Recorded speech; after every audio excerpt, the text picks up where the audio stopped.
Good afternoon, everyone. Good evening, and welcome to the LSE Kuwait Programme Public Lecture. We're delighted to see so many of you here on a relatively rain-free and sunny evening, and delighted also to introduce Greg Muttitt to give a talk on fuel on the fire, oil and politics in Iraq. Greg was the Campaigns and Policy Director of War and Want in his most recent job, and he also is the author of this book, Fuel on the Fire, Oil and Politics in Occupied Iraq, which was published late last year to critical acclaim.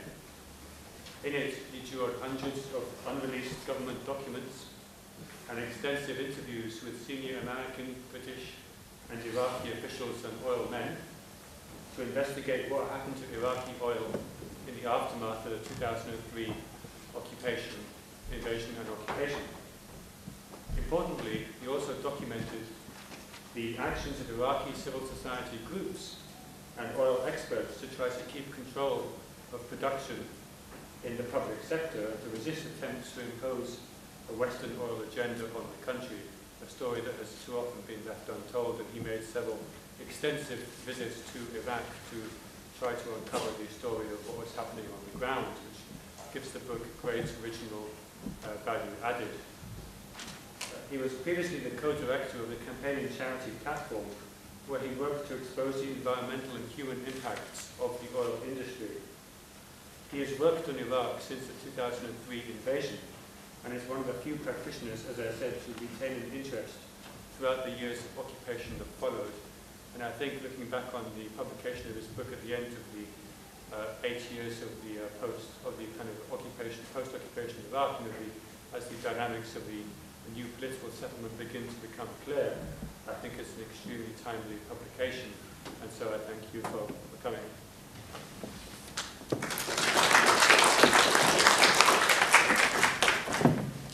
I should also say that there will be copies of the book to purchase after the event. Thank you, Kristian, and thank you all for having me, and thank you especially to the LSE Kuwait Programme for organising this event. I'd like to talk about three things. The first is the role of oil, the strategic role of oil in relation to the war in Iraq. The second is a little bit about the dynamics of the occupation and how oil played in that. And then the third is about what's happening now in Iraq. And since Kristian mentioned Iraqi civil society, I'll try and say something about that at the end if there's time. Starting with how oil fits into the war in Iraq, I'm not of the view that oil was the sole reason for the war, but clearly it was an important one. And I think actually one of the most remarkable things about the war is the lengths that the British and American governments went to deny that oil featured even slightly in their considerations. They tried very hard to ridicule the accusations that oil was somehow involved. But I think the one view of all this that really is naive is the view that the war had nothing to do with oil, literally nothing to do with oil, as Donald Rumsfeld put it. To reduce it to very simple terms, a couple of years ago I talked to the US State Department's senior advisor on Iraqi oil, who was involved in the planning up until the start of the war. And I asked him what he thought about how important was oil strategically. And the way he put it was, well, what did Iraq have that we would like to have? It wasn't the sand. Having said that, I think the role of oil in the war and in the occupation has often been misunderstood. It's been oversimplified. I think people have often imagined that it's somehow like our picture of the conquistador arriving in a new world to load up his ship with seized gold. And I think oil in the Iraq war and resources in contemporary warfare don't work like that. After all, if you load up a ship with With oil from Iraq, it might be worth a few tens of millions of dollars and cart it away as loot. If you sign a contract to extract oil over a period of 2 or 3 decades, it's worth tens of billions of dollars. The tanker load of oil is almost small change by comparison.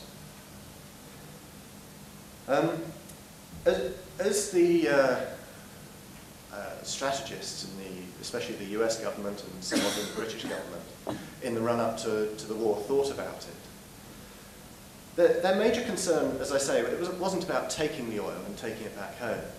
It wasn't even primarily about getting good deals for their own companies, for Exxon and Chevron for the Americans, or for BP and Shell for the Brits. It was a little bit more complex than that. And this comes out from some of the documents I got hold of, which Kristian mentioned, which I got through the respective Freedom of Information Acts, both in Britain and the US. It comes out of what some of the think tanks were saying, especially at the time when the Bush administration was established in 2001. And of course, they would prefer their own companies to get contracts out of it. That works well for them. But it's not their primary concern. Their primary concern is more about the shape of the oil market more broadly. And when you bear in mind that the USA is by far the world's largest per capita consumer of oil, at the time it was the largest overall consumer, when the oil price rises, that has a particularly strong impact on the US economy. And Britain, somewhat similarly. And the concern during the years leading up to the Iraq War was that demand for oil around the world was increasing a lot more quickly than supply was. In particular, this was a result of economic growth in China, India, and other rapidly developing countries. And with the major oil reserves of the world in countries whose industries were predominantly nationalized, the rate of production wasn't increasing quickly enough to keep up with these increases in demand. As a result of that, as some of you may know if you follow oil, the rate of the capacity to produce oil is always higher than the amount that's actually consumed. There's a cushion of spare capacity. This largely sits in OPEC countries producing less than they could produce. They've got the infrastructure to open up the taps a bit more. And in 1999, this cushion of spare capacity, the difference between supply, the extra potential supply that existed over demand, that cushion was 5 million barrels a day. Now the world consumed at the time about 85 million. So that's, I don't know, 6 or 7%. By 2003, that cushion had shrunk from 5 million to 2 million barrels a day. So as demand was increasing, supply wasn't increasing to keep up with it, and the difference between the two was getting squeezed. And that was making the oil market more unstable and more prone to increases in oil price. Also more subject to any particular country that chose to pursue an oil policy that was antagonistic to the oil-consuming countries, and Saddam Hussein's Iraq was a particular concern in that regard.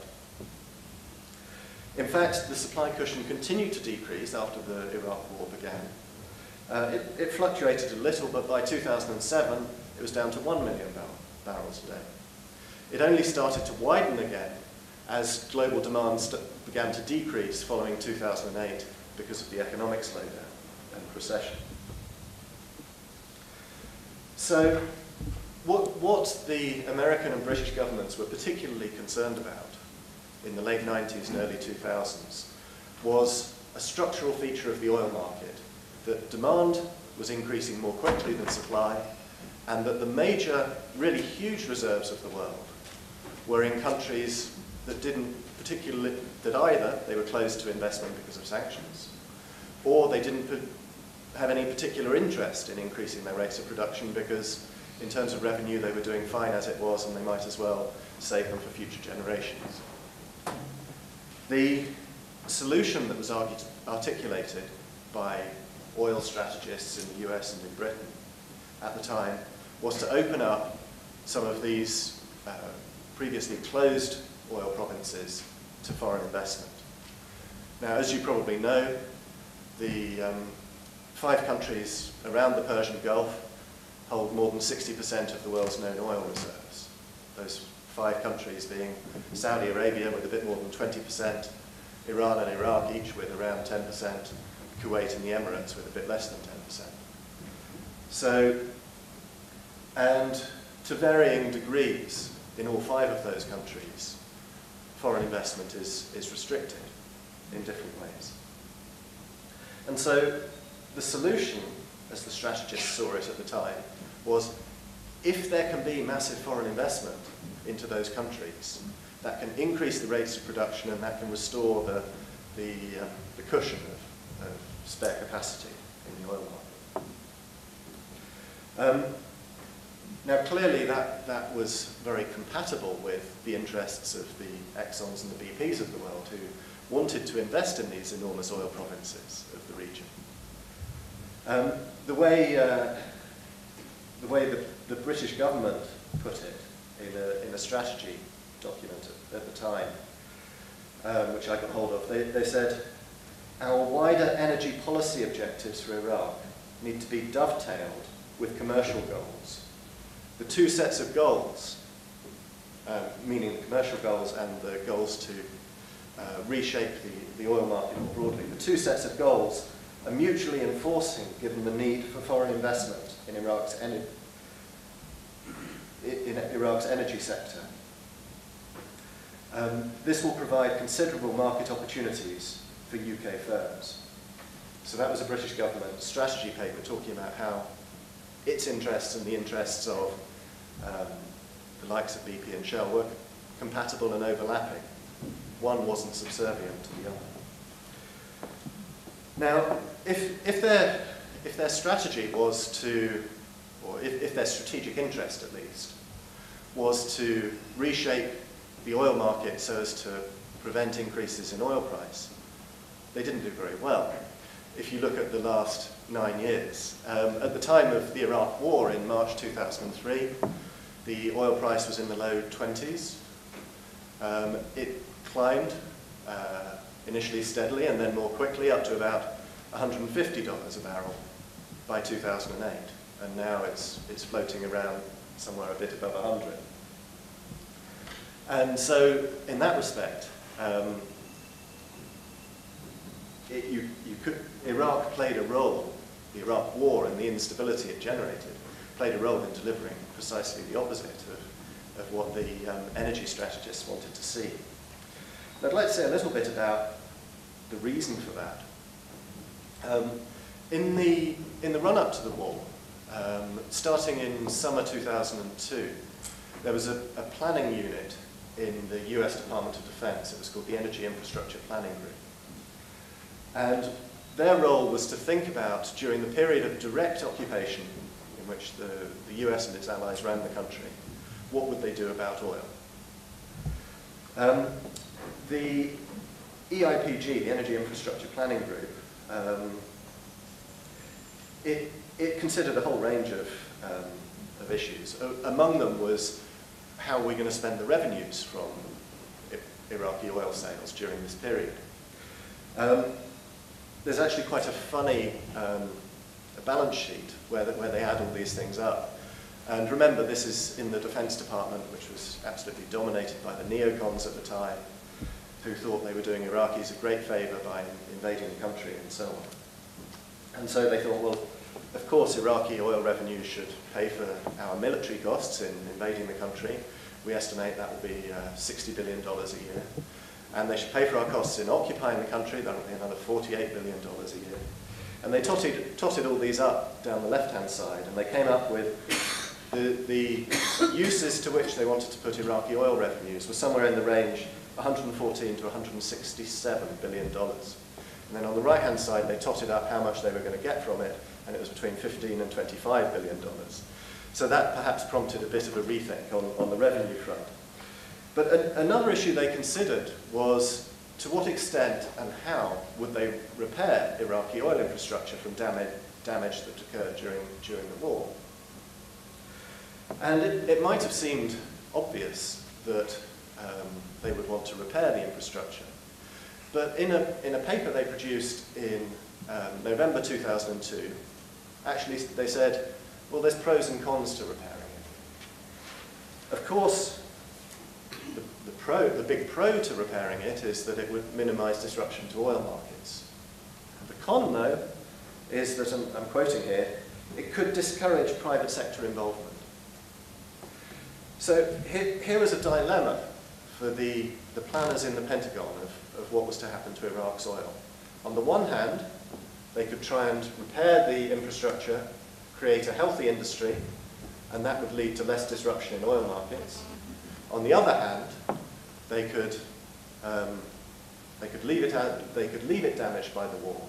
They could refrain from trying to repair it, and that would create a big incentive for foreign companies to come in and perhaps achieve that bigger goal of restructuring the oil sector more broadly. And this was a dilemma that played throughout US policy towards Iraq's oil during the course of the occupation, really. I mean, especially in the first 2 or 3 years. I'd just like to say a little bit about the history of Iraq's oil industry.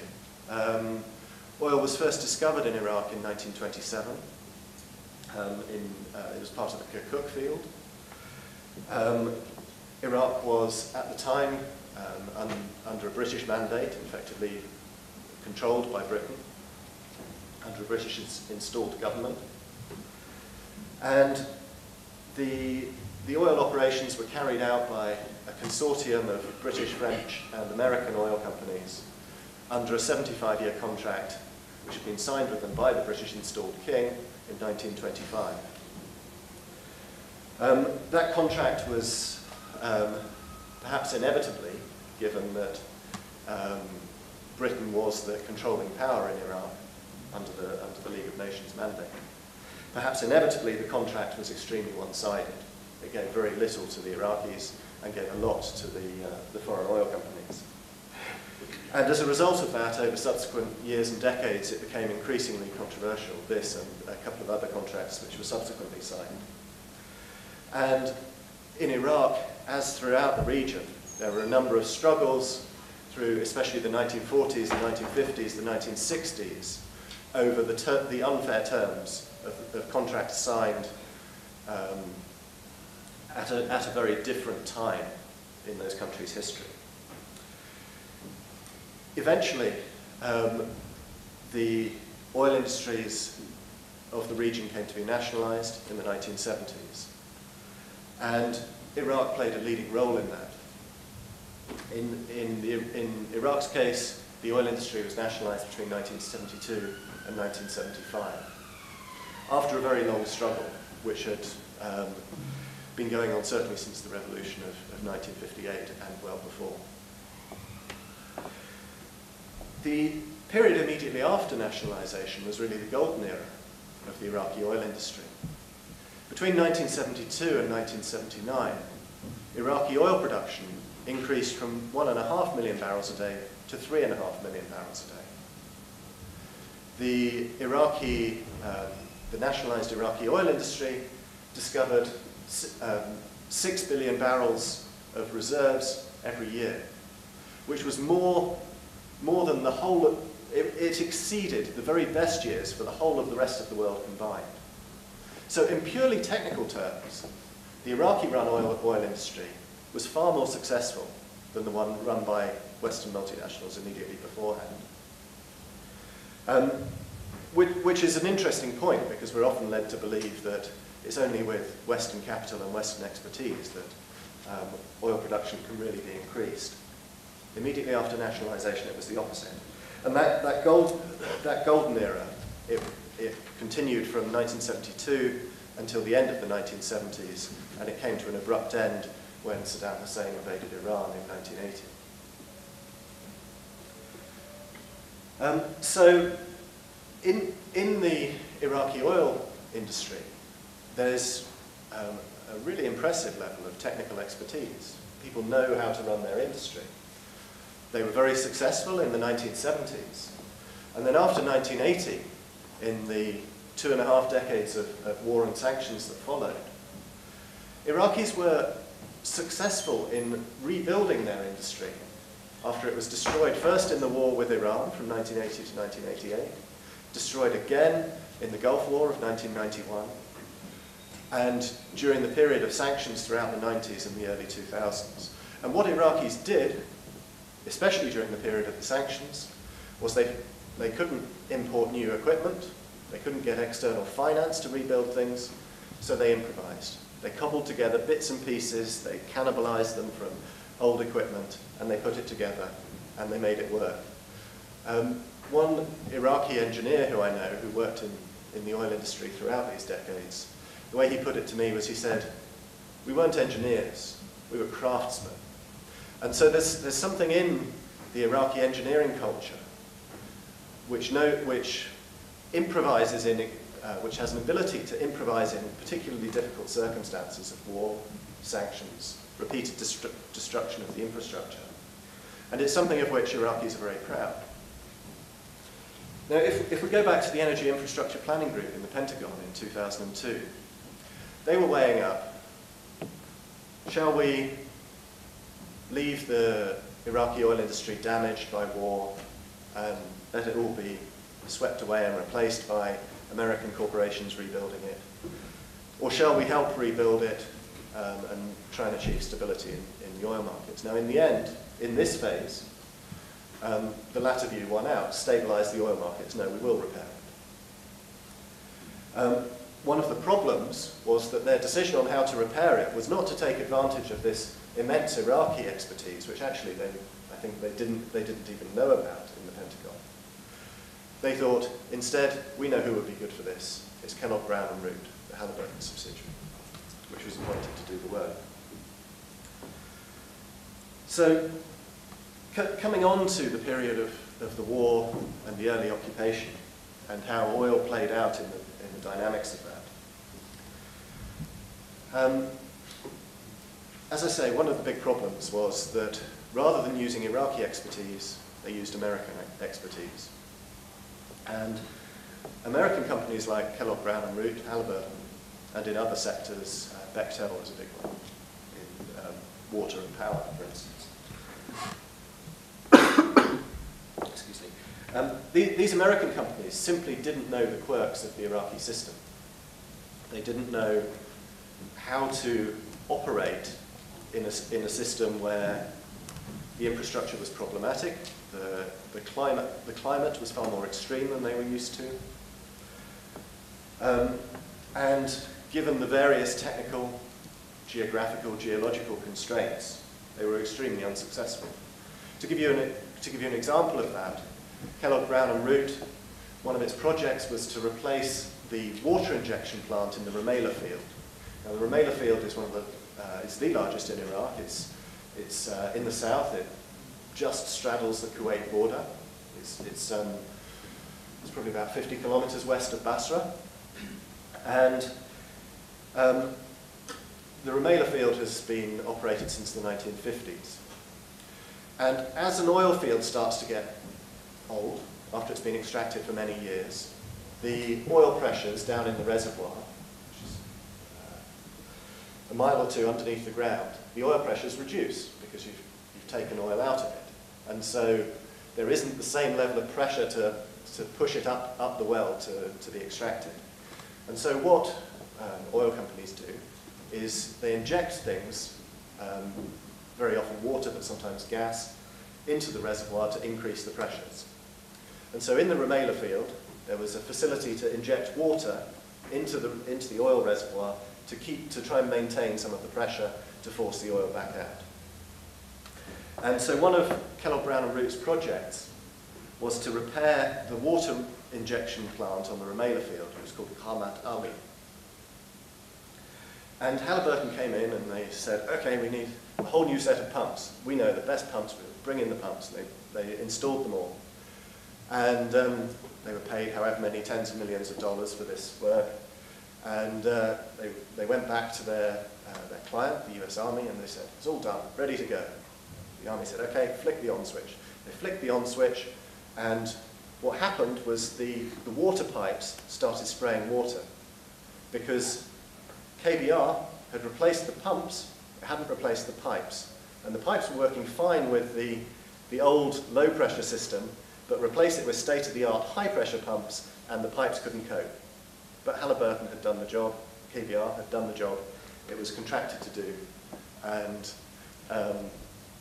I think it illustrates that if an Iraqi engineer had been responsible for that, probably the first thing they'd have said is, what about the pipes? Something else happened in the very early stage of the occupation. Sorry, even before the occupation. As you may recall, as Baghdad fell, and as the rest of the country fell in 2003, there was a long period of sustained looting, especially of public buildings. Now, as you probably know, as is well known, the one public building that the Americans defended was the Ministry of Oil, while schools, universities, hospitals, other ministries were all trashed. The museums, the libraries, many things were trashed. The Americans defended the Ministry of Oil. They also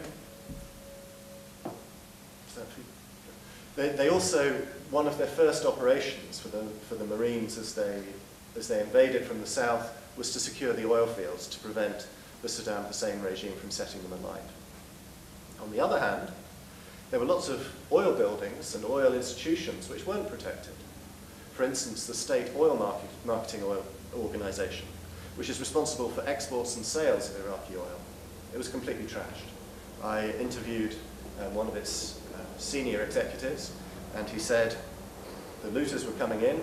We went to the American tank outside and we said, this is the oil marketing office and it's being destroyed. Can you stop the looters, please?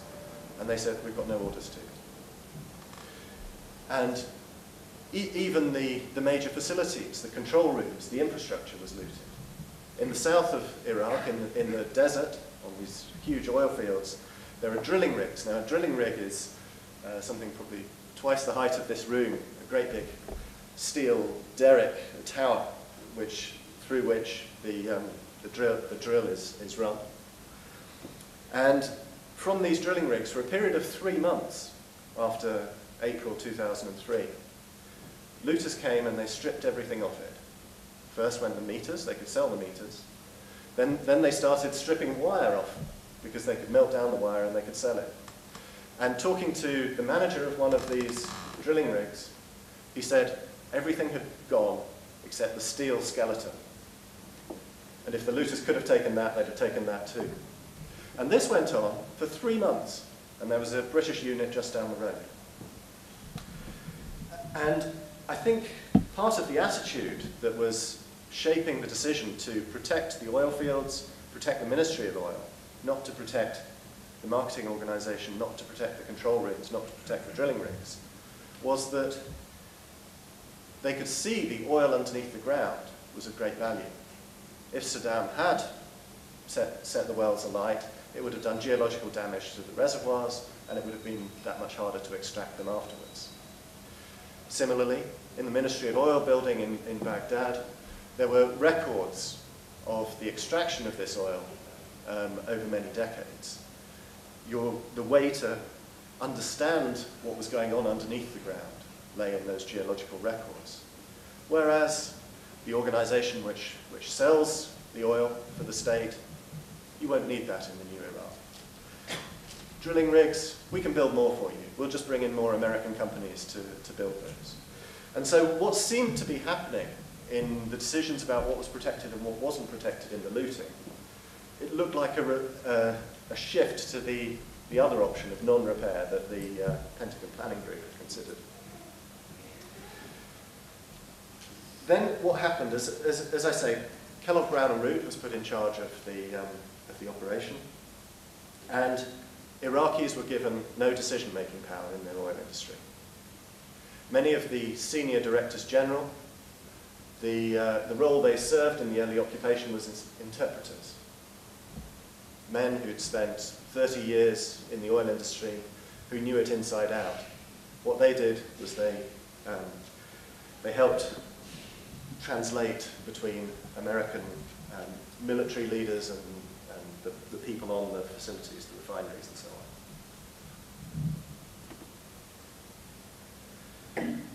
on. Those of you who followed the war in Iraq, you've probably you may have come across some analysis of the different political forces in the US at the time. I'm sure most of you are familiar with the word neoconservatives, and the way the Bush administration was characterized, certainly his first term, was that there were these two conflicting groups. One was called the neocons, who were the ideological ones, the ones who really drove America to war, who had these grand ideas about freedom and who'd been obsessed with Iraq for at least a decade. On the other hand, there were the foreign policy realists, those who thought more about what is the real balance of power in the world and how do we interact with that. The neocons said, we don't care about that, we are the balance of power in the world and we'll do what we like. And it's generally thought of in analysis of what went wrong in Iraq. The real problem was the neocons. If only there had been more of these sensible realists, if only they'd had more sway in the Bush administration, then many of these terrible things wouldn't have happened. And it's certainly true that it was the neocons who drove the US to war in Iraq. They were completely obsessed with it. The neocons, by the way, were dominant in the Defense Department and in some parts of Vice President Cheney's office. The realists were dominant in the State Department and the CIA. Actually, when you look a bit more closely, it's not the case that everything extreme is associated with the neocons, or everything that went wrong is associated with the neocons, and if only there had been more realists like the people in the Department of State. Actually, many of the realists, many of the people in the State Department were skeptical about the decision to go to war because they thought this is going to be very difficult. The people in the Pentagon said, no, this will be great, we'll just bomb the country and then democracy will rise up and they'll vote for Ahmed Chalabi and it will be a pro-US, pro-Israel, capitalist nirvana in Iraq. We just have to bomb it, that's all it will take. This was the neocon view. And the others could see this was a little bit naive. But because they saw it was difficult, the realists, they didn't want to get involved.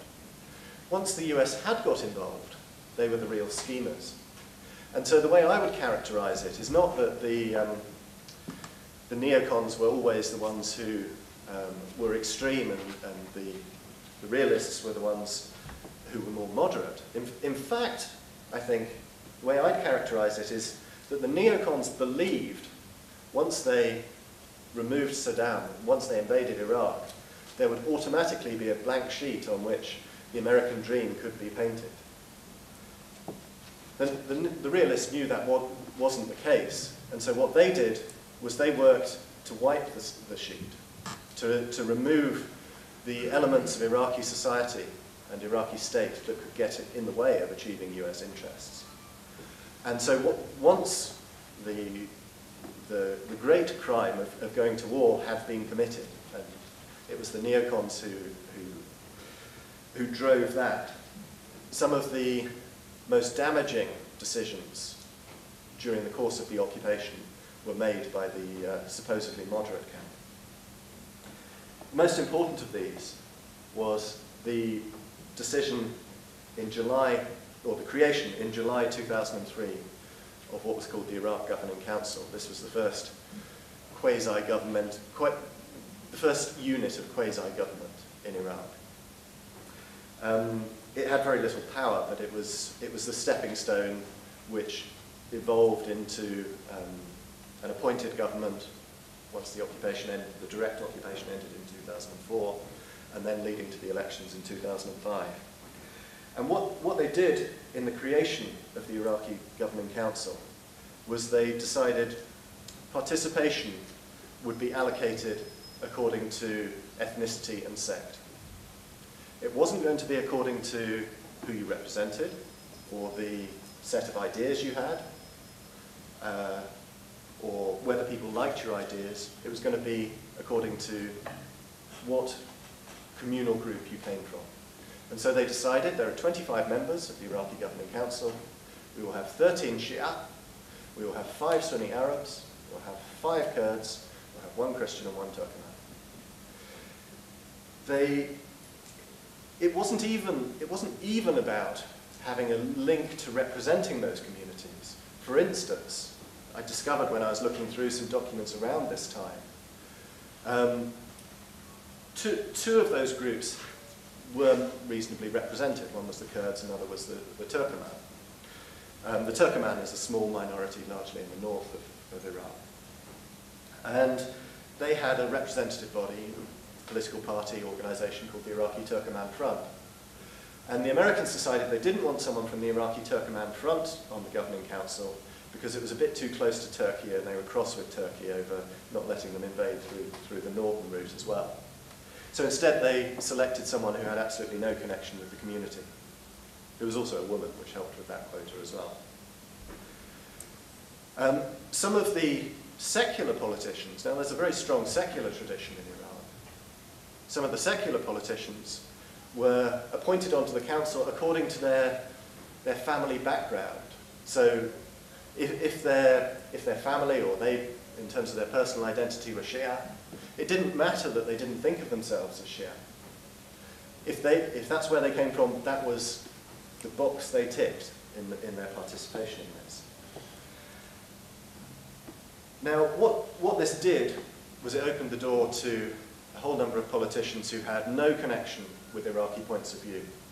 They were selected because they were deemed appropriate, and they ticked the set of boxes according to these identity criteria. And this is something which doesn't have precedent, or at this kind of scale, it simply doesn't have precedent in Iraq before 2003. This is a whole new idea to structure politics around sectarian and ethnic identity. The people they brought in were a particularly self-interested bunch. Many of them had spent their time in London and New York during the previous couple of decades. There were 25 of them. One of their first jobs was to appoint ministers to the 21 ministries that existed in the Iraqi government. And what they decided was, well, we can't select 21. Let's create another 4 ministries, then there'll be 25, and we can have 1 each. And so each of them appointed a brother, a cousin, a member of their party, a friend, most of whom were completely incompetent. Once those ministers were appointed, one of these got into the oil ministry, the oil minister. He was a protege of Ahmed Chalabi. His father was also a member of, both his father and Ahmed Chalabi, his political patron, were both members of the Governing Council. So he got the oil ministry, and he started clearing out all of the experts who'd been there for the previous decades. During the period from March 2003 to early 2004, 17 of the 24 directors general who were running the oil ministry were cleared out. Either they left or they were cleared out. So about 3/4 of them. One of them, who I know reasonably well, he had worked in the Iraqi oil industry since 1967. He had 36 years of experience. He was very well respected for his technical expertise. He was got rid of. And he was replaced by someone whose principal qualification was as a pizza chef. And so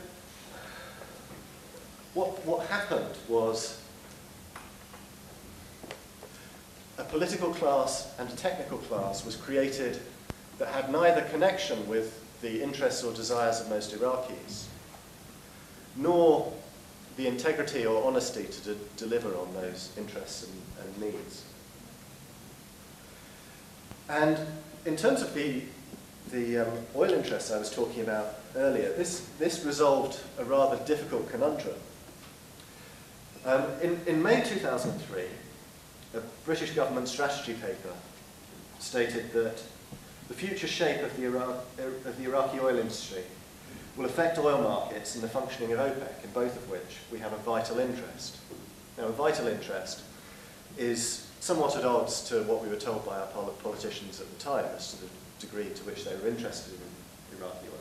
So they had a vital interest in Iraqi oil, in reshaping it in the ways I described. On the other hand, the vast majority of Iraqis felt very passionately that oil should remain in the public sector, should remain controlled by Iraqis and by the Iraqi state. Now, these two positions are apparently incompatible, and even more so when you consider that what they were doing in Iraq was creating a democracy. And this conundrum of a vital British interest in restructuring the Iraqi oil industry to be led by foreign investment, a powerful Iraqi view that the opposite should remain the case, and the creation of a democracy, the way to resolve these three, or the way it was resolved, was to create a democracy that didn't respond to Iraqi views. Now, I'm not suggesting this was some kind of nasty conspiracy theory. I'm not suggesting that Tony Blair and George Bush were cackling while they plotted all this out. I don't think politics is quite that neat.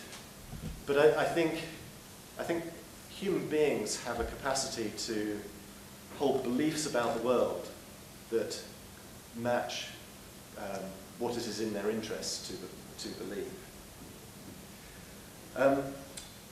So, on that basis, it's perhaps easier to understand why the West perceives security threats more often from the Middle East than from elsewhere, why it perceives humanitarian concerns more often in the Middle East than elsewhere. Why did they attack Iraq, not North Korea in 2003? In security terms, North Korea was arguably a bigger threat. To illustrate how those beliefs suited what it was convenient for them to believe. Just before the war started, there was a British analysis of what to do about the oil, another one, in which they wrote, "Certainly most, and very likely all, managers in the Iraqi oil industry have spent their entire working lives in an environment which valued secrecy above openness, the status quo against change, party loyalty over ability, and corruption over honesty." Now, I can see why they might have thought that in 2002, 2003. Actually, it's not a very good description of pre-2003 Iraqi oil industry. My experience of it, from talking to people who were involved in it, is that, for the most part, the senior officials were honest. For the most part, they believed in their country, not in the party or the president. Actually, it was a system which was very meritocratic. But the British believed it was corrupt, based on party loyalty and not competent, and it was quite convenient for them to believe that. The irony is that over the next couple of years, what they created was almost exactly what they had worried existed in the oil industry before they arrived.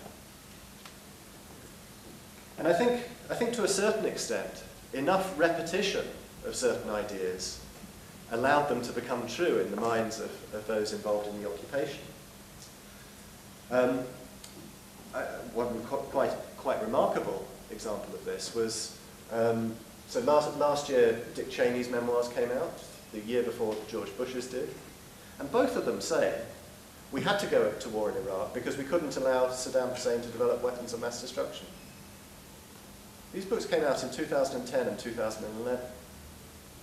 Everyone knew by about 2004 that there weren't weapons of mass destruction nor programs to develop them. And Bush and Cheney are still going on about these as why the war was necessary. To give you one more example, in 2007, the Bush administration changed its strategy in Iraq. It brought a new general to Iraq named David Petraeus, and George Bush announced what he called a surge, sending an extra 30,000 troops to Iraq to try and assert control over the country, to try and achieve security.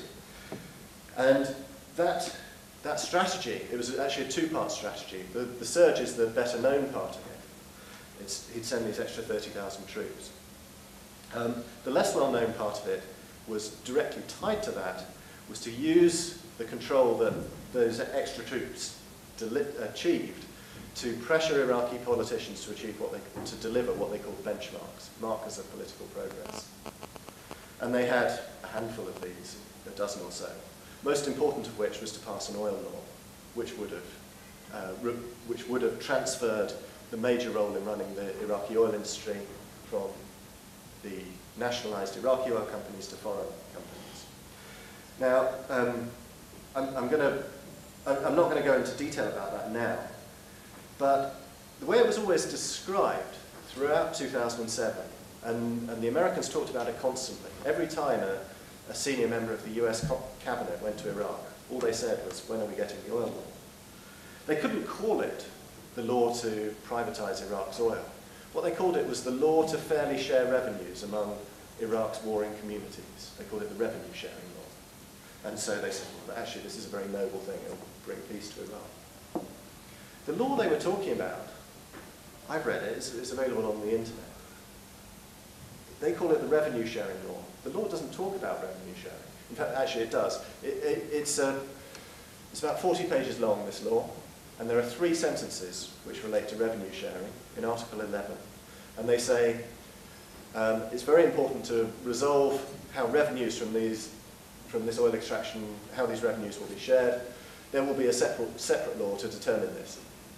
So throughout 2007, everyone in the US establishment and in the US media was talking about the revenue sharing law, referring to this law, whose only mention of revenue sharing was that there had to be another law to regulate it.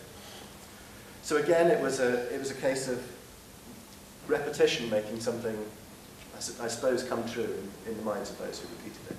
Now, I'd just like to say something very briefly about what's going on now, and then I'll turn it over to discussion and questions. Those decisions, or the decision especially to create the sectarianized Iraq Governing Council in 2003 had disastrous consequences. The sectarianization of politics was directly tied to the sectarianization of society and of violence, and led to the horrific killing that took place, especially climaxing really in 2006 and 2007, in which hundreds of corpses were found every day in the streets of Baghdad. It also encouraged the expression of political differences between Kurds and Arabs. Iraq today is well on its way to being a failed state, in my view. It's flirting at different times with a reversion to sectarianism. Iraqis tried to move beyond sectarianism in the years from 2008 onwards. The Iraqi state is again flirting with sectarianism. It's flirting more so with authoritarianism. The current prime minister is accumulating power. And the state is almost completely dysfunctional in its ability to deliver services. At the same time, multinationals have now arrived in the Iraqi oil industry. They arrived just over a couple of years ago. And there is a complete absence of a capacity to regulate it. Since 2003, the Iraqi oil industry has been run by the pizza chefs. And so, since multinationals have arrived investing billions of dollars There simply isn't the capacity to oversee that, to prevent corruption, to ensure that it operates in Iraqi interests, to protect the environment, to protect workers, and so on. Regulation is essential to any effective infrastructure development, especially in the extractive industries. I'll give you an example of that. The first contract awarded to develop an oil field was for the Rumaila field, which we talked about earlier. It was awarded to a consortium of BP and the China National Petroleum Company. In about March 2010, this consortium awarded its first drilling contracts to start drilling wells in the well to increase its production. And they awarded about 50 wells at a cost of $10 million per well. Now, if you go around the region, if you look at how oil is extracted in Kuwait, in Saudi Arabia, in comparable circumstances to the Rumaila field in southern Iraq, the going rate for drilling contracts ranges from about $2.5 to about $3.5 million per well. But in Iraq it was $10 million per well. Why is it so much higher? Security might add 10%, doesn't triple it. And so this looked very odd. A contract had been awarded for what looked like it was about 3 times what it should have cost. Now, it starts to make more sense when you look at who it was awarded to. Nearly half of those wells were going to be drilled by a company called Daking Petroleum. Daking Petroleum is a subsidiary of the China National Petroleum Corporation, which awarded the contract. And the way the contract with BP and the China National Petroleum Corporation is written, all of these costs for drilling or for other contracts or other operations, the oil companies, BP, CNPC, they pay them and then they hand over their receipts to the Iraqi government and reclaim them. So this was money that was being paid by the Iraqi government, not by BP and CNPC. It was being paid at a massively inflated cost to a subsidiary of one of the companies that made the decision of who to award the contract to. The award of these types of contracts, like drilling contracts, it's supposed to be overseen by a committee with both Iraqi members and representatives of the foreign companies. And BP and CNPC had a clause inserted in it, which was, if this committee can't decide within, I think it's 40, 45 days, then it is assumed that it has decided in favour. In this case, awarding this overpriced drilling contract to Daking Petroleum, they went to the Joint Management Committee and they said, we'd like to approve this contract. And the Iraqis on the committee said, it sounds very expensive. Can we look into it? We're not oil people, we're pizza people. We don't know how much these things cost. But we'll find some experts to tell us. And so they started looking for experts to tell them how much it costs to drill a well. And they didn't find any in time because most of the experts had left the country since 2003. And the 40 days, 45 days had passed and it was assumed they'd approved it. And so the Iraqi government pays this overpriced drilling contract to a subsidiary of CNPC. And there isn't the Iraqi capacity to even know. I was quite shocked. About a year after the contracts were awarded, I was talking to someone from one of the Western multinationals who was on their joint management committee. And I said, what are the Iraqis like on the committee? And he said, most of them haven't even read the contract. And so these people who are supposed to ensure that the state's interests are well reflected and what's written in the contract is followed, they haven't even seen the contract. And what's happened as a result of this is a chronic level of corruption. 2 companies already are being investigated over either payment or receipt of bribes. Eni, the Italian company which is running the Zubair field, which is just south of Basra, is being investigated again for handing out overpriced contracts, but in this case receiving bribes from the contractor the overpriced contracts were awarded to. And the Australian company Leighton is being investigated in Australia for paying bribes over to the Iraqi company which awarded a contract to construct the export terminal in the south. This level of corruption is fairly inevitable, where you don't have the capacity to oversee it in the state. I need to conclude now. The situation in Iraq, as I've said, is one of completely dysfunctional politics. Part of the reason for that dysfunctional politics is the major reason for it is what was created in 2003. I think there's an irony there in that what was created was a system, as I said, that wasn't responsible to Iraqi views or wasn't responsive to Iraqi views and Iraqi interests, which was very helpful to the occupiers because it would be responsive to pressures from outside. But as US influence in Iraq declined, post-2007, I would say, and leading up to the withdrawal of US troops at the end of last year, that created a political vacuum, because here was a political system that doesn't respond to the people of the country, it responds to outside forces, and the force which has really stepped into that political vacuum is, of course, Iran. And so it's become a truism that the real winner of the Iraq war was the country which nominally didn't participate in it, which is Iran, which has been massively empowered.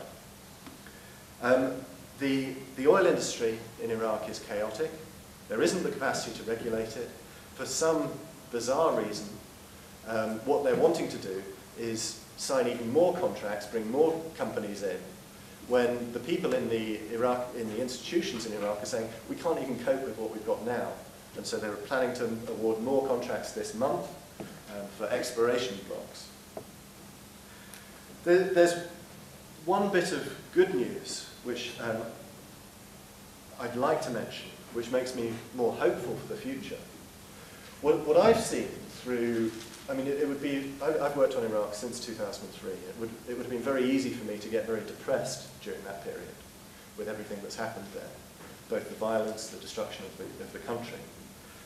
And what has stopped me from getting too depressed, or has brought me back when I have got depressed, is spending time with Iraqis. And what I've seen in Iraq is a culture where people really want to engage in making the future better. In Iraq, I think there is a civil society culture which I as a Briton, can only feel envious of. You know, here we struggle with apathy about politics. People are far more interested in celebrities than they are in what's being done to them by the government. In Iraq, what I saw was, what I have seen, what I know in Iraq, is both a willingness of people to engage in these issues, to talk about them, and a willingness to organize around them, to get together and try and change things.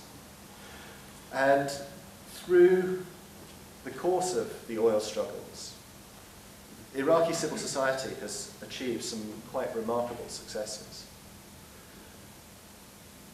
For me, I don't make any claim to have predicted the events that took place across the region beginning in late 2010, and especially during the spring of 2011. But for me, after what I'd seen in Iraq, after what I'd seen of how people organize to defend their interests, the interests of their country, the interests of their community, their family, against corrupt rulers and Western-backed rulers and rulers who have other interests at heart, I think perhaps for me it was easier to place the uprisings that took place across the region last year. And I think ultimately it's going to be organizing by the Iraqi people that shapes Iraq's future. And in spite of everything, and in spite of everything I've said today, it's for that reason that I'm still an optimist about Iraq.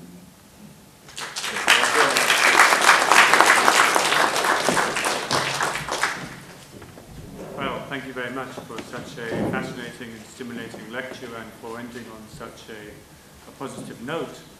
We have about 30 minutes for questions and answers. We have stewards with roving mics, so if you want to ask a question, please put up your hand and wait for the microphone to reach you. And please also introduce yourself and state your affiliation if you can. Governments literally write bits of paper about everything. I mean, they also have a paper on our strategy for oil. But I question whether all those papers were actually decisive in deciding the US government and the British lapdogs to actually go to war. I think all the memoirs, all the other papers want to see point to what we might loosely call the neocon agenda, reshaping the Middle East. And funnily enough, you may be able to correct me, I don't think the oil majors of the US were very keen on the war. And Cheney, of course, was in their pocket. Well, Cheney would have been on their side. I don't think the US majors were keen on war at all. So I question whether oil was at all decisive in the decision to go to war, but you may be able to correct me. Shall I answer the monitor? Okay. Thank you. That's an excellent point and question. I think we would be wrong to look for some record of a concrete decision in the rational sense. And I think there's understandably a desire for, or a striving for, where is the document that tells us what the real reason was? And I don't think we're ever going to find that. I don't think such a document really exists. And of course that can be unsatisfying. And so actually the papers I quoted from, all of those were papers written after the decision had been taken to go to war. So what are we going to do about the oil having gone to war? And I think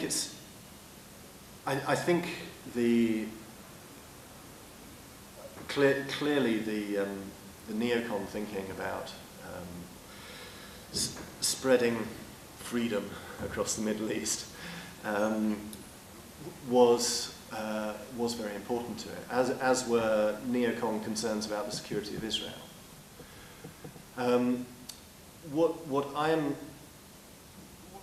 Where I'm coming from is basically I don't think we can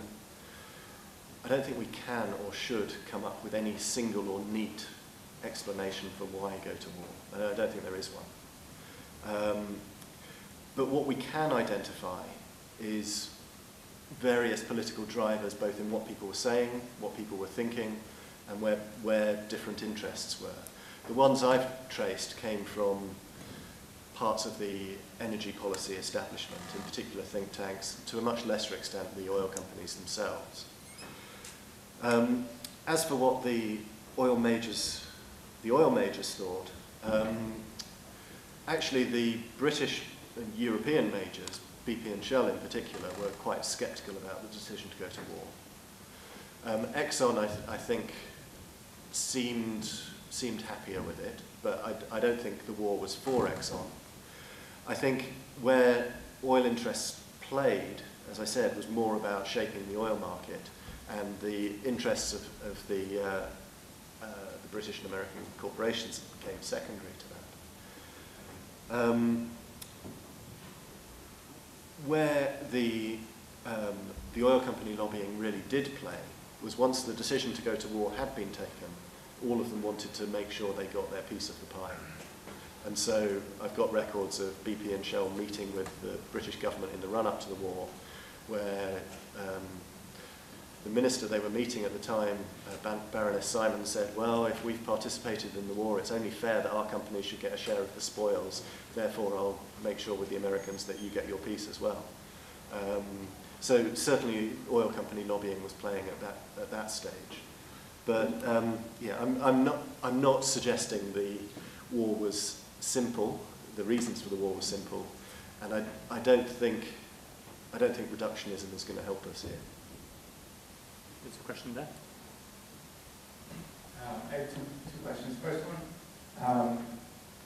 do you have any knowledge of, sort of fitting with your point that people's beliefs often seem to fit with their interests. Whether or not Dick Cheney was able to keep the stock options he got when he left Halliburton as CEO.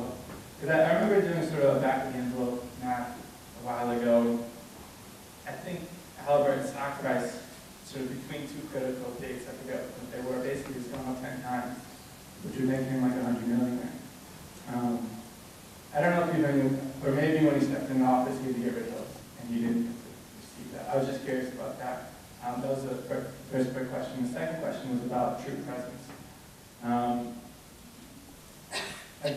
was wondering if you could maybe give a clearer sense. Something I'm trying to understand is how much of a lever of power is it to have troop presence, be it if we go into Iraq or Afghanistan, I'm an American, so I say we. How much of a lever is that over Russia, over Iran, and I'm just trying to understand if it is quite a lever of power, why exactly? Because it's, I don't know, I imagine it's sort of hard to use troops. You really need a massive justification for it. Just trying to get a clear sense about that. You said a lever over Russia or Iran? Yeah, just in general, how much of a lever of power is it to have a troop presence, you know, next door in terms of countries? Okay. Okay. On the first point, I think what happened was what seems to happen when politicians have shares that would generate a conflict of interest. They're allowed to keep them, but in a blind trust, or they're not allowed to buy and sell with them while they're making political decisions. Quite why that's considered adequate, I don't know. I think with Cheney though, I mean he was still receiving money from Halliburton, certainly in the first few years of his vice presidency. I kind of wonder why he bothered. He wasn't short of money. He wasn't particularly motivated by money. He was far more motivated by power. I think he kind of almost made it easy for his critics, and the interests at stake were worth far more than, you know, a few millions or tens of millions of dollars that he might earn from it. I mean, I think it's troubling that a politician can get away with such a blatant conflict of interest. But I think the true consequences were far more profound than what he had to gain from it. And I think what he wanted to gain from it was much greater than you know, a bit more wealth. Your question wasn't about your second question. It wasn't about the influence that troops give over the country that they're occupying. It was over neighbouring countries. Yeah. So to what extent does it affect Iran that there are troops in Afghanistan and there were troops in Iraq? I'm sure it has a psychological impact. Militarily, unless they were actually considering incursions across the border, as they have into Pakistan, for instance. I don't imagine it's that different. But where you really see the impact of troops, you see the political impact is on the country in which they're stationed. And so that's a very big difference between what unfolded in Iraq from 2003 onwards and what unfolded in Libya last year. The absence of an occupying force in Libya gave the National Transitional Council in Libya far more independence from the interests of Britain, France, the USA than was ever achieved by the Iraqi politicians post-2003.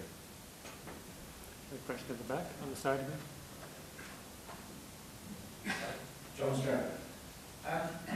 How many military personnel, foreign military personnel, are still in Iraq, and could they be reinforced quickly? And is it possible, with all the corruption there, that there could be an Arab Spring? And if so, what do you think might happen? Okay. The major US forces were withdrawn at the end of last year. At the end of the Bush administration in 2008, the UN mandate for foreign troops to remain in Iraq expired. And the Bush administration, one of the last things it did was it negotiated a bilateral agreement with the Iraqi government to keep troops there, essentially by their invitation. The Bush administration had wanted an indefinite, or at least very, very long-term agreement. But by 2008, when this was being negotiated, American influence in Iraq had already significantly started to decline. Incidentally, I think a large part of the reason for that was that they overreached on trying to shape oil policy in 2007. So what eventually happened in 2008 was they did get an extension, but for a limited time period of 3 years, up till the end of 2011. The last British troops, or the last major numbers of British troops, withdrew in April 2009, which was largely because their continued presence in Iraq was politically toxic here, and Gordon Brown was keen to get rid of them and say, look, that was a Blair problem. Withdraw them and get rid of the problem. The US senior officials lobbied really hard last year to renew the agreement for them to keep them there beyond the end of last year. And they failed essentially, I think, because of a mismatch between what the Americans needed politically and what the Iraqi politicians needed politically. And the major sticking point was over liability for violations of human rights or any other damages. And basically, because of where American politics were, the war and occupation being so unpopular, they couldn't accept that US troops might be liable for their actions carried out in Iraq, liable in Iraqi courts. That just didn't fit the narrative back home. At the same time, Iraqi politicians were trying to assert themselves as having some form of sovereignty, and that wouldn't be consistent with not being able to try violations of Iraqi law in Iraqi courts. And so they weren't able to agree on this despite a big lobbying campaign through the course of last year. And so the decision was made that they would withdraw the last of them. The numbers were down, by summer last year, the numbers were down to, I think, about 50,000 from around 160, 170 at peak.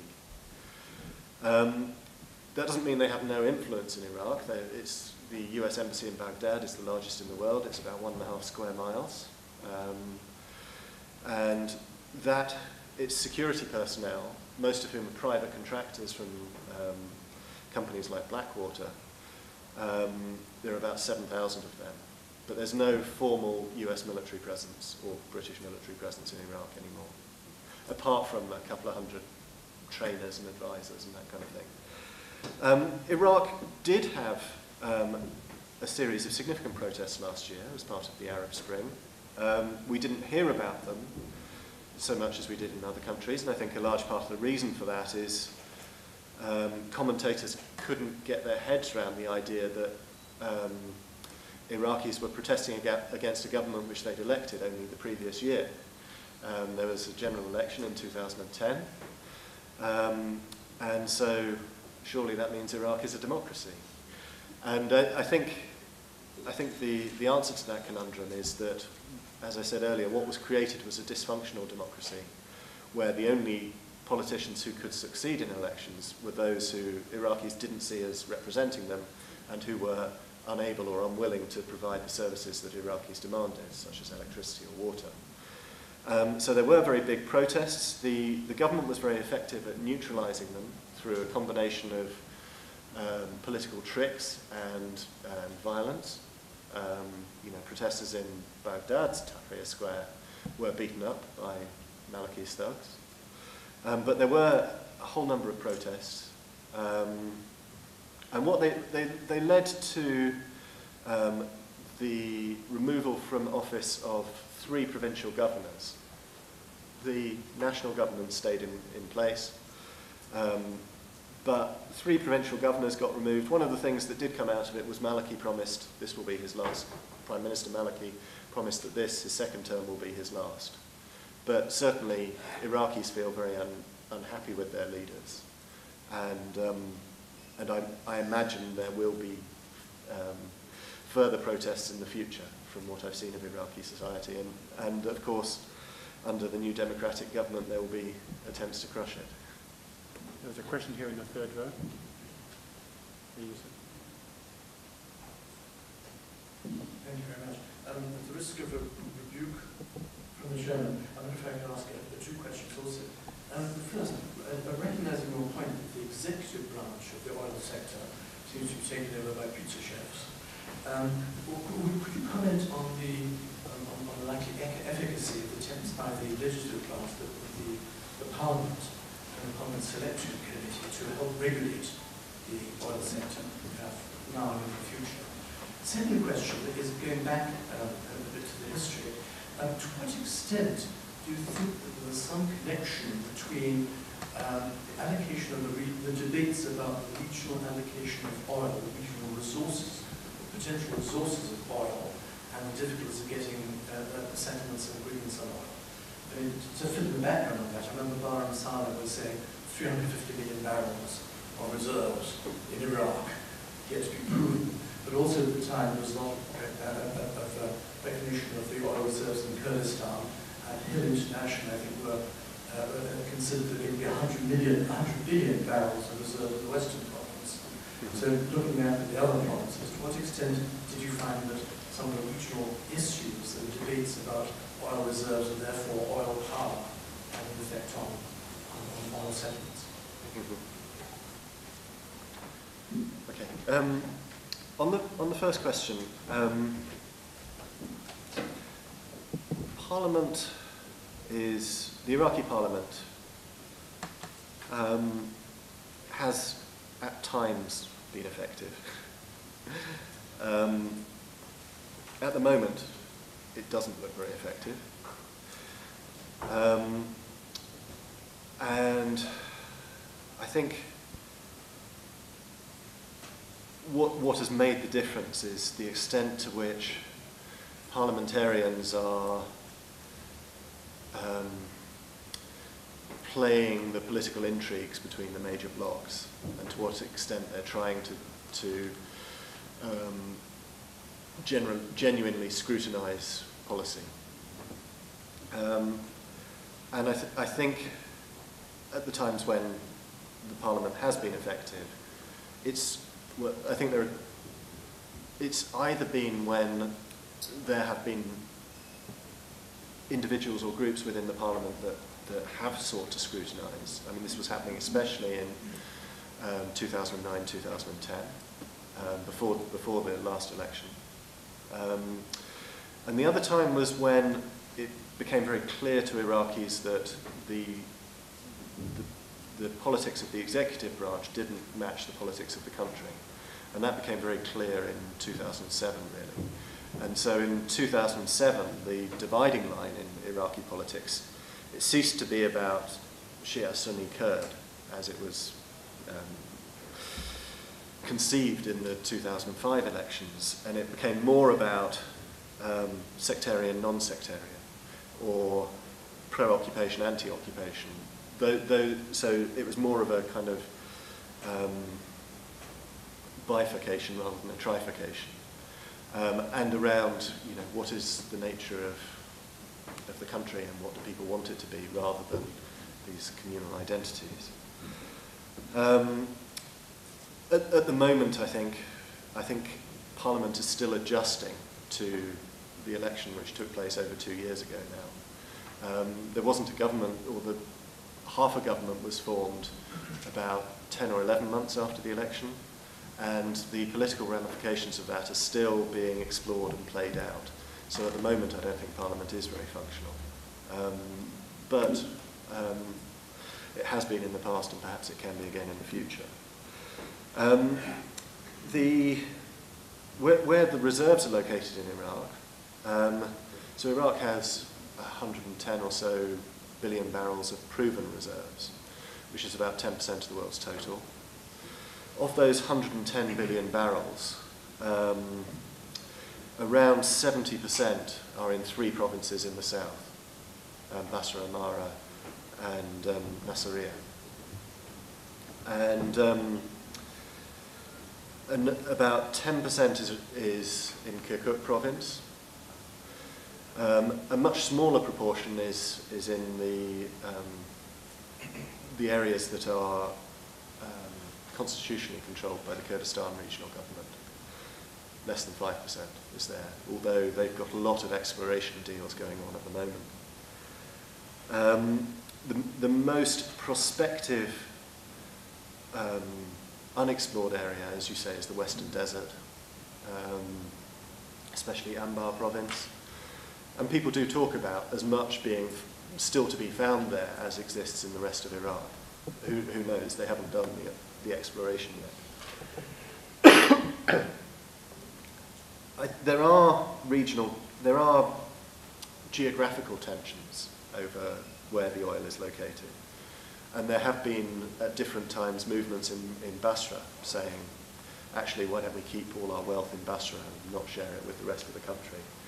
I think, whereas there is an ethnic dimension to the situation for Kurds in Iraq, I think what's been misrepresented is it's been suggested that there's a sectarian dimension to where Iraq's oil reserves are. For instance, the real centre of Shia power in Iraq, the 2 holy cities of Najaf and Karbala, have no oil between them.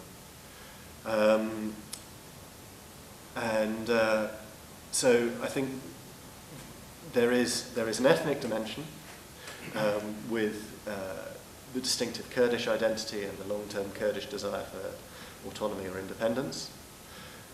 That leads to disputes over especially the oil in Kirkuk province. There is a regional dimension in the rest of Iraq, but not, in my view, a significant sectarian one. We're running short of time, so if anyone wants to ask a question, I'll take a last group. So Salah, and then you, sir, and then one at the back as well. So Salah. Thank you for your presentation and talk. I have a comment rather than a question. Like the way you said, you ended your lecture with a note that the civilian people in Iraq, they want to rebuild Iraq, which is right. But the problem of the Iraq population, they were under Saddam regimes for several decades, where they didn't have any media, any healthcare, any education. They have only one channel, and now we hear just in the news, like within 3 years, they are planning to launch a satellite in Iraq. So I think the roadmap for Iraq is not only, the oil sector. They have other resources. They have agriculture, they have tourism, they have, manpower with brains, being drained outside. They should come back to their country. They should have a system where they could get them back, where they could transfer technology with them, and to rebuild Iraq rather than thinking only politics or, this is what the Iraqi needs. We lived with Iraq. We know Iraqi, the families mixed with the Kuwaiti families, and we believe those people, they could build, but they need strong, plans and education and other things. And the other part of it, when the Kuwait liberated, there was a chance to liberate Iraq at the same time, which everything was there, but unfortunately, I don't know why it's been postponed for several years to have the Iraqi to stay more with Saddam's regime. And thank you. Thanks a lot. You in the white shirt, you had a question?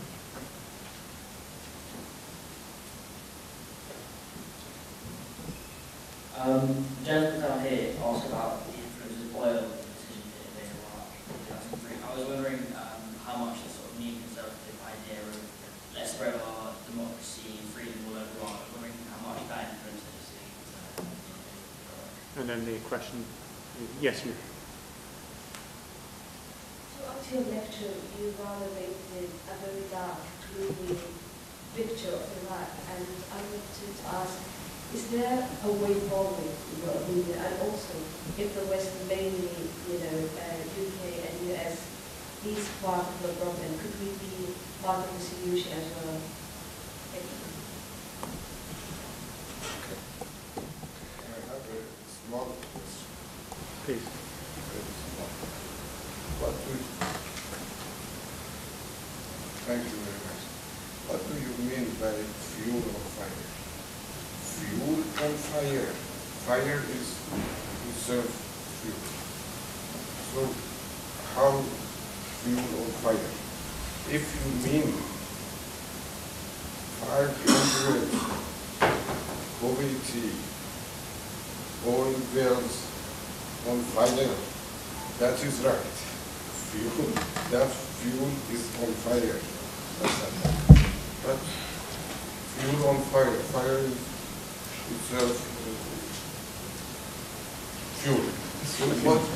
Okay, it's thank you. Oil and politics in Iraq is okay. From many years ago, and continuously started and irrelevant to the liberation or occupation or somebody say liberation, not occupation. Okay, which fire do you mean? Fuel on, thank you. We say fuel on the fire. Water on fire. Okay, thank you. Fuel on the fire is an English expression, I know. which means if you throw fuel on the fire, it means it makes a bad situation worse. And so I suppose the title is a bit of a pun as well as an alliteration, and these are the things we consider when we put together book titles. But it's about the role of oil in the war and how it made a bad situation worse. One of the most I think we're about to run out of time, and I'd like to be able to respond to the other. Maybe you could just ask him at the end, because we're running out of time. Please, thank you. Yeah, afterwards I'm going to be going just to the landing below to sell books, so please come and talk to me while I'm down there. I mean, I completely agree with your point that the country, not just Iraq, but the countries of the region as a whole suffer from very heavy oil dependence. And what they need to do is try and use oil revenue to diversify their economies. There's been very little success in that across the region so far. I mean, neocon ideology was clearly part of it. I think what you could say is that the Iraq War was a coming together of a certain strategic model, which perhaps manifested itself in Dick Cheney's office, and an ideology which came through the neoconservatives, and perhaps the two of those together were what made the conditions for the US to go to war in Iraq. But certainly I don't want to downplay or dismiss the role of the neocons. As I said, they were the ones who argued most forcefully for war. Some of them thought very carefully about oil, and some thought far more about Israel. There are a lot of neocons. Sorry, what was your question? Can you remind me? Yeah. It was if there's a way forward, Yeah. and also if the West, Yeah. more or less, Britain and US, were part of the problem, Okay. could they be also part of the solution? Because we do have a moral responsibility. We can't only because all the things that you talked about and then. Okay. I think for me, so one of the reasons I wrote this book is I didn't think this was going to be the last war in the Middle East. And last year I found out that my prediction was correct. And so I thought that this war has it's defined the last decade, and there are lessons we can draw from it in the ways you're suggesting. And I think one of the most important lessons for me is that many of the people who were involved in the war and the occupation, actually I don't think they were cackling, evil, Machiavellian types. Actually, you know, I've met various of the officials, and some of them I even quite liked. And I think many people believed they were doing a good thing. They believed in the morality of what they were doing. Whether they were oil advisors trying to improve the Iraqi oil industry by bringing in the multinational companies like Exxon and BP, or whether they were political advisors thinking, well, Iraq would be better if Shia and Sunni each had their respective percentages in the government. I don't think some grand evil plan is what lies behind what happened in Iraq. But what I do think happened is that subconsciously the interests of the occupying powers, primarily the USA and Britain, shaped the way they understood events. And the way they understood events and the way they conceived solutions to Iraq's problems reflected what was in fact in the interests of their own countries. And I think you really can't get away from that. And the reason I opposed the war in 2003 was not because I wanted Saddam Hussein to remain in power, but because I thought any action by the USA and Britain to remove him, what comes after will inevitably reflect those countries' interests. I think the lesson is that it is not for the Western powers to intervene in other countries, to occupy them, to invade them, to try and resolve their problems, simply because I think they can't, because of where the political dynamics are. What should we do?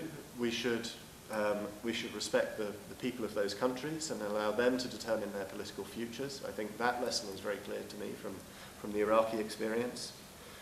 Do we have a moral responsibility? Personally, I think we should be demanding that the USA and the UK owe reparations to the Iraqi people. But I think it's some way off politically before that point becomes accepted. Well, thank you very much. As I mentioned, there'll be selling copies of the book outside on the landing, and Greg would be very happy to sign them. Thank you so much for an excellent lecture.